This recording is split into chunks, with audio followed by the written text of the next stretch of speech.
ارشاد فرماتا ہے فاستبقوا الخیرات، تو نیکیوں میں ایک دوسرے سے آگے بڑھ جاؤ۔ دیگر چیزوں میں جو مقابلے کرتے ہو وہ اللہ کی بارگاہ میں کوئی اہمیت نہیں رکھتے، لیکن نیکیوں کے اندر مقابلہ کرنا اور نیکی کے کاموں میں ایک دوسرے سے آگے بڑھ جانا، یہ خدا کو پسند بھی ہے اور خدا کا حکم بھی ہے۔ دنیا کا جو معاملہ ہے اور جو ہمارا معمول ہے وہ یہ ہے کہ دنیا کا مال و دولت ہمیں مقابلے بازی پر ابھارتا ہے، ہمیں غفلت میں ڈال کے رکھتا ہے، ہمیں خدا کی طرف اور اس کی رضا کی طرف متوجہ ہونے سے دور رکھتا ہے۔ اللہ تعالیٰ نے قرآن پاک میں بیان فرمایا الہاکم التکاثر حتی زرتم المقابر، غفلت میں ڈال دیا تمہیں مال کی زیادہ طلبی نے، حتیٰ کہ تم نے قبریں جا دیکھی۔ تکاثر مال کی کثرت چاہنا، مال کی طلب کے اندر رہنا۔ فرمایا مال کی طلب نے تمہیں غفلت میں ڈالے رکھا، یہاں تک کہ تم نے قبروں کا منہ جا دیکھا۔ بندہ موت تک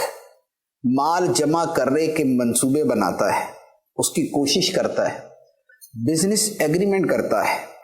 لوگوں کو فون پہ جا کر بلا کر ان سے رابطے کرتا ہے، بڑے لمبے لمبے منصوبے بناتا ہے، پروڈکشن کے لیے لوگوں کو ہائر کرتا ہے، ورکرز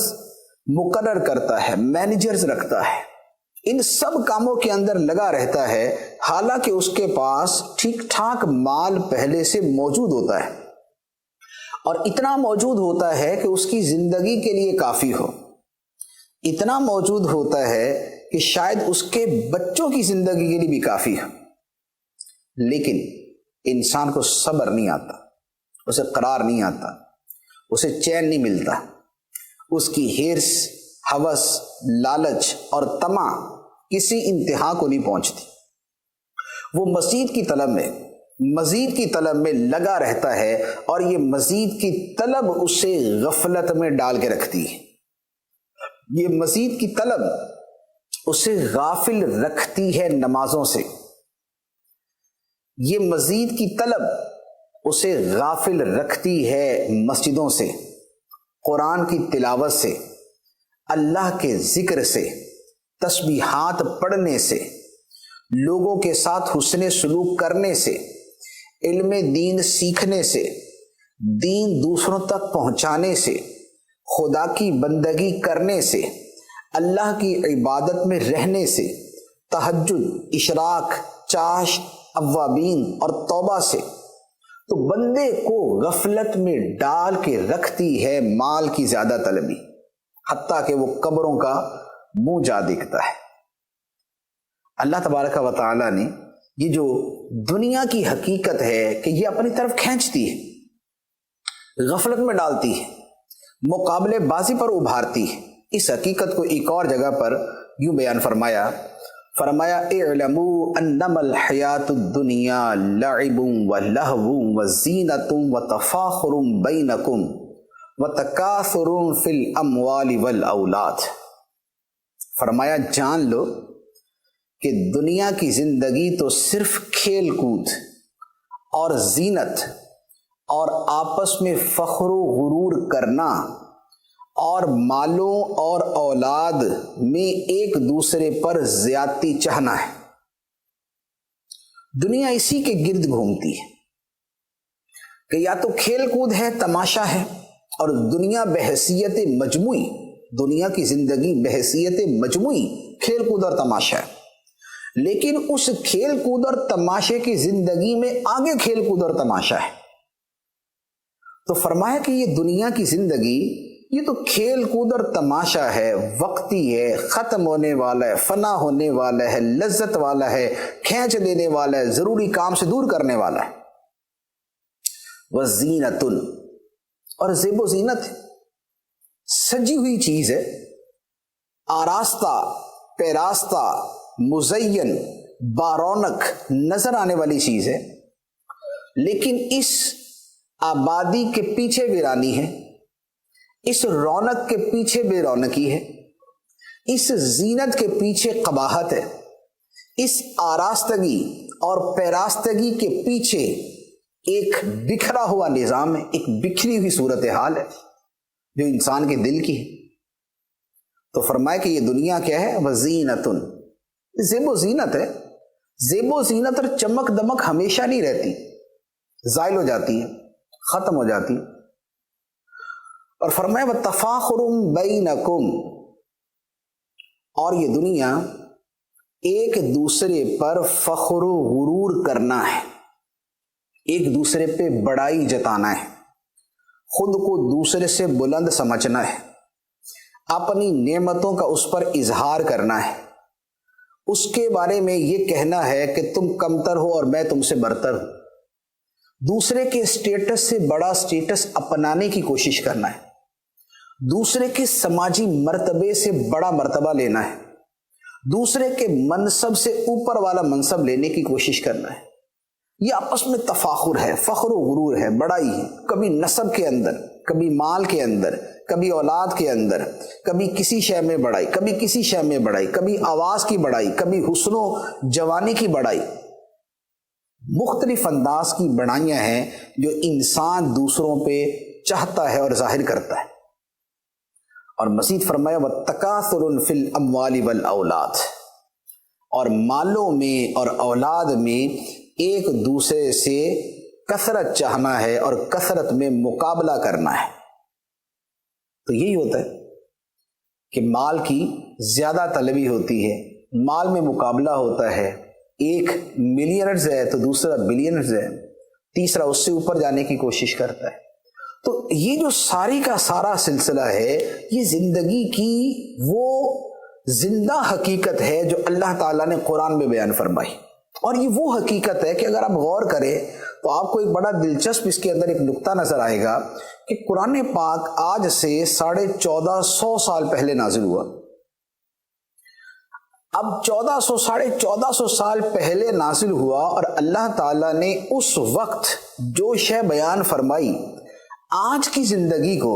اگر قرآن کی اس آیت کی روشنی میں دیکھیں تو آپ کو ایسے لگے گا کہ جیسے آج کے حالات کو سامنے رکھ کے خدا نے یہ بیان فرمایا۔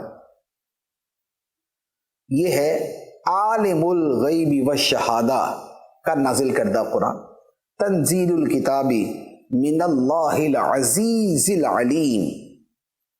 یہ کتاب کا نازل کرنا کس کی طرف سے ہے؟ جو عزت والا ہے، جو غلبے والا ہے، جو علم والا ہے۔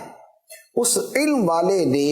دنیا کی اور زندگی کی ایک جو طویل عرصے کی حقیقت ہے، جو اس دنیا کے اعتبار سے ظاہراً دائمی حقیقت ہے، اس کو اللہ تعالیٰ نے قرآن کے اندر یہ بیان فرمایا۔ اب یہ اپنی جگہ کہ دنیا میں ہوتا یہ ہے اور دنیا میں لوگ کرتے یہ ہیں، لیکن خدا کو مطلوب یہ نہیں ہے، خدا کا حکم یہ نہیں ہے کہ دنیا کے اندر مقابلہ کرو، خدا کو پسند یہ نہیں ہے کہ دنیا کے اندر مقابلہ کرو۔ پسند کیا ہے؟ وہ اللہ تعالیٰ نے بیان فرما دیا، فَاسْتَبِقُوا الْخَيْرَاتِ، نیکیوں میں ایک دوسرے سے آگے بڑھ جاؤ۔ اس مال کے جمع کرنے میں جلدی نہیں کرنی، فرمایا وَسَارِعُوا إِلَىٰ مَغْفِرَةٍ مِّن رَبِّكُمْ، اپنے رب کی مغفرت اور بخشش کی طرف جلدی کرو۔ جلدی کرنے کا وہاں فرمایا۔ اور قرآن پاک پر جو عمل کرنے والے ہمارے اسلاف ہیں، سلف صالحین ہیں، بزرگان دین ہیں، صحابہ کرام ہیں، ان کا عمل اور ان کی زندگی اسی کی زندہ تعبیر تھی۔ آپ نے بارہا یہ واقعہ سنا ہے کہ غزوہ تبوک کے موقع پہ نبی کریم صلی اللہ تعالیٰ علیہ وآلہ وسلم نے جب حکم دیا کہ اللہ کی راہ میں اپنا مال خرچ کرو، تو سیدنا عمر فاروق رضی اللہ تعالیٰ عنہ فرماتے ہیں کہ میں نے سوچا کہ زندگی میں جب بھی نیکی کا موقع آتا ہے تو ابو بکر صدیق مجھ سے آگے بڑھ جاتے ہیں، مجھ سے نیکیاں کرنے میں آگے بڑھ جاتے ہیں۔ آج اللہ نے مجھے مال دیا، میرے پاس اچھا خاصا مال ہے، تو اس مرتبہ میں اتنا مال اللہ کی راہ میں خرچ کروں گا کہ میں ابو بکر صدیق سے آگے بڑھ جاؤں گا۔ چنانچہ اپنے گھر گئے، جتنا مال تھا اس میں سے آدھا مال جمع کر کے نبی پاک علیہ الصلوۃ والسلام کی بارگاہ میں لے آئے کہ یا رسول اللہ، میں اپنے گھر کا آدھا مال آپ کی بارگاہ میں لے آیا۔ نبی پاک صلی اللہ علیہ وآلہ وسلم نے فرمایا کہ جو تم لے آئے اللہ اس میں بھی برکت دے، اور جو تم چھوڑ آئے اللہ اس میں بھی برکت دے۔ اب فرماتے ہیں کہ یہ تو سیدنا عمر فاروق رضی اللہ تعالیٰ نے تو خوش ہوئے کہ الحمدللہ میں نے اللہ کی راہ میں اتنا مال دیا، اور مجھے امید ہے کہ ابو بکر صدیق رضی اللہ تعالیٰ عنہ سے زیادہ مال دیا۔ لیکن کیا دیکھتے ہیں کہ تھوڑی دیر میں صدیق اکبر رضی اللہ تعالیٰ عنہ حاضر بارگاہ ہو رہے ہیں، اور وہ اپنے گھر کا سارا سامان لے کر سرکار کی بارگاہ میں آ گئے، اور سارا سامان سرکار کو پیش کر دیا کہ یا رسول اللہ، آپ نے راہ خدا میں خرچ کرنے کی ترغیب دلائی تھی، میں اپنے گھر کا سارا سامان آپ کی بارگاہ میں لے آیا ہوں۔ نبی پاک صلی اللہ علیہ وآلہ وسلم نے فرمایا، اے ابو بکر، تم نے گھر والوں کے لیے کیا چھوڑا؟ جب سارا ادھر لے آئے تو گھر والوں کے لیے کیا چھوڑا؟ عرض کی، ابقیت لہم اللہ و رسولہ، گھر والوں کے لیے اللہ اور اللہ کے رسول کو چھوڑا ہے، ان کے لیے اللہ کافی، اللہ کا رسول کافی۔ عمر فاروق رضی اللہ تعالیٰ عنہ فرماتے ہیں کہ میں جان گیا کہ میں کبھی نیکیوں میں ابو بکر صدیق سے آگے نہیں بڑھ سکتا، لیکن جذبہ دیکھیں، یہ ان کا کہنا اپنی جگہ، لیکن جذبہ دیکھیں کہ جذبہ یہ تھا کہ میں نیکیوں میں صدیق اکبر رضی اللہ تعالیٰ عنہ سے آگے بڑھ جاؤں، لیکن وہی جذبہ صدیق اکبر رضی اللہ تعالیٰ عنہ کا بھی تھا اور وہ آگے بڑھ گئے۔ تو یہ ہے نیکیوں کے اندر جلدی کرنا بھی، اور نیکیوں میں ایک دوسرے سے آگے بڑھنا بھی۔ ہمیں جو اپنی زندگی میں حاجت ہے، دنیا میں مقابلے کی حاجت نہیں، وہ ویسے ہی کر رہے ہوتے ہیں، ہمیں نیکیوں میں مقابلے کی حاجت ہے۔ دنیا کے معاملات کی طرف جلدی کرنے کی ہمیں حاجت نہیں ہے، وہ پہلے ہی کر رہے ہوتے ہیں، ہمیں نیکیوں کی طرف جلدی کرنے کی حاجت ہے۔ اور حقیقت یہ ہے کہ اگر چند ایک زندگی کے اصول سیٹ کر لیے جائیں تو آپ یقین کریں ہماری دنیا بھی اچھی ہو جاتی ہے، ہماری آخرت بھی اچھی ہو جاتی ہے۔ دنیا اور آخرت کے حوالے سے یا